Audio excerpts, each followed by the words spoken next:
and a wonderful day. Now, of course, that we have to go over a few things with Pamela Price because there seems to be a recall happening that is wanting her to be removed as a district attorney, and all the right so because she has committed nothing but horrible, terrible things for that county, for that city. And I think it is time to really start thinking on what she has done, what she has been doing to hurt these people, and probably some of the things I'll be addressing as well that maybe it might be some of the community's fault as well for not realizing what she has been saying. Take a look. Actively ignoring evidence in our case. Actively. My son's murder was on video. There were 5 witnesses. Lori Moe's son Blake worked at Home Depot in Pleasanton when he was killed following an attempted shoplifting. On Tuesday, she joined a small group who officially submitted paperwork to begin the recall effort of Alameda County District Attorney Pamela Price. She is failing to charge our case properly. She is only charging possession of a gun. She's not charging death and discharge. This woman shot my child within 2 foot in his heart, looking at his face after he turned to her. How do you tell me that she's not ignoring that evidence? Now, the story that this woman is talking about, or this parent, is talking about this young man here, to where he was working at a Home Depot, and then he was shot and killed by a psychopath, and never got to see any type of rejection at all. And what we're seeing here is something that is tragic and unheard of. But of course, Pamela Price is doing the unthinkable and lessening the charges on this person because, she has to do this for the people. They need to be on soft on crime because, that really solves a lot of problems in the community by being soft on crime. Now, there's more to this story, obviously, than meets the eye, and then we also have to start talking about, the other issues that's been Pamela's crisis going on. So, without further ado, let's continue on to the actual video here that kind of shows what's been going on. Carl Chan, a well-known AAPI community leader, is part of a coalition known as SAFE, or Save Alameda for Everyone, which is leading the recall effort. He says they understand that DA Price has only been in office for less than a year, and they know that the reform effort she was elected to implement will take time to take hold. But he says they need to act now. The crime issue is getting so bad, it's getting worse. But it could be even get much worse than this now. If we don't do something now, and I'm sure that so many people will be impacted directly. Now, here's the thing that I have a great concern with, or quite stupidly, that this is going on. Now, it says that the reform is going to be taking place. Okay, so Pamela Price, let's talk about all the other murders, the 3-time person that the person that killed 3 people, and essentially you had got him pretty much a very soft on crime sentence, and many other instances to where you have done this soft on crime. We now on this YouTube channel, we have done quite a few times to where they have done something in the lines of doing soft on crime.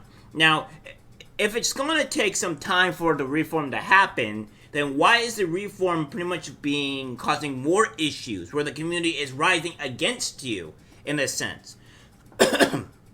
Now, I understand that it does take time when you're doing reform or you're doing some type of crime stuff. It takes some time for all that to take effect.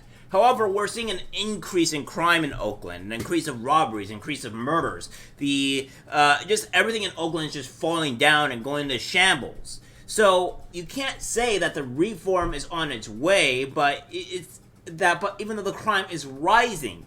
Normally when you see a reform or you have some type of change where you're trying to fight crime, you're mostly going to go into the fact that, okay, well, crime is somewhat going down, or it's something's being implemented to work on this. We're not seeing that here.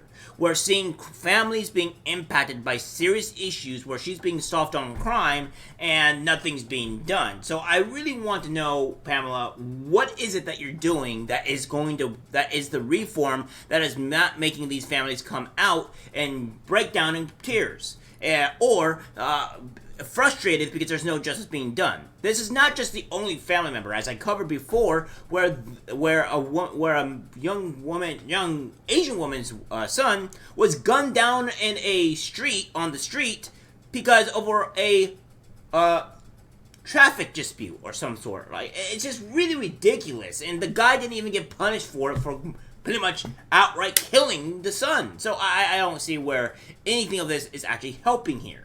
Virginia Nishida, whose husband Kevin Nishida was killed, says she supports criminal justice reform, but she argues DA Price hasn't been tough on crime.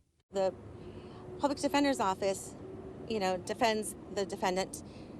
She's also, defending the defendant, with these short-term, sentencing, with this no enhancements, taking away special circumstances. And I just wonder, well, who's defending us? Okay, I understand that you are for prison reform, and I think our justice reform, and as I am also wanting justice reform, because I think our justice system is completely garbage, and there needs to be a lot of things done, going down to the police, and then also going down to our whole justice system as a whole. And I think that it does need to be revamped in some kind of way, so that way we can get actual justice and make sure cops are more liable for some things that they do, and actually have severe punishments to prevent from cops doing, the unthinkable and bad stuff. Even though I might be told a minority, I still think that some things need to be done to prevent from cops going completely rogue. But at the same time, lady, and all people of Oakland and California in general, you guys have to understand and know that she said she was going to be soft on crime. And if you guys don't realize what soft on crime is, and I don't understand what to tell you.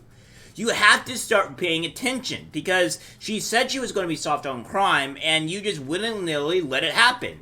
At some point, I'm going to think that you people are just either low IQ or just dumb individuals that don't seem to be understanding what's been going on or what have you. Because at some point, you have to understand, okay, what does soft on crime? Well, if you say soft on crime, that probably means that they're not going to put people into prison as often or be easier on it. That is not a reform. That is another form of, probably making your lives more miserable.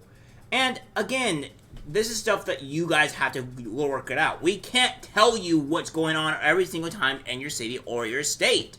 We cannot do that. The only thing that we can tell you to do is just look up things, be more aware on who's going to office, and vote against it, rather than just letting it go through. Because I understand your plea and I understand your predicament here, but at the same time, you have to understand that these people say what they're going to do, and then you're in shock and awe when this happens. It's really annoying, honestly. I do feel bad for some of you people, yes, because you don't deserve to have these criminals going about.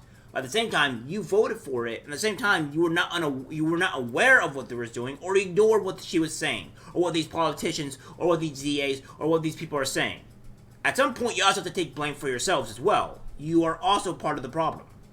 Now, DA Price will have up to 2 weeks to respond.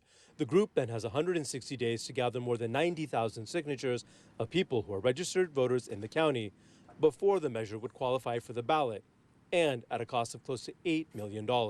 They might be getting sentences, but they don't justify the crime. So that's the important thing. DA Price did not return requests for comment. In Oakland, Ansar Hassan, ABC 7 News.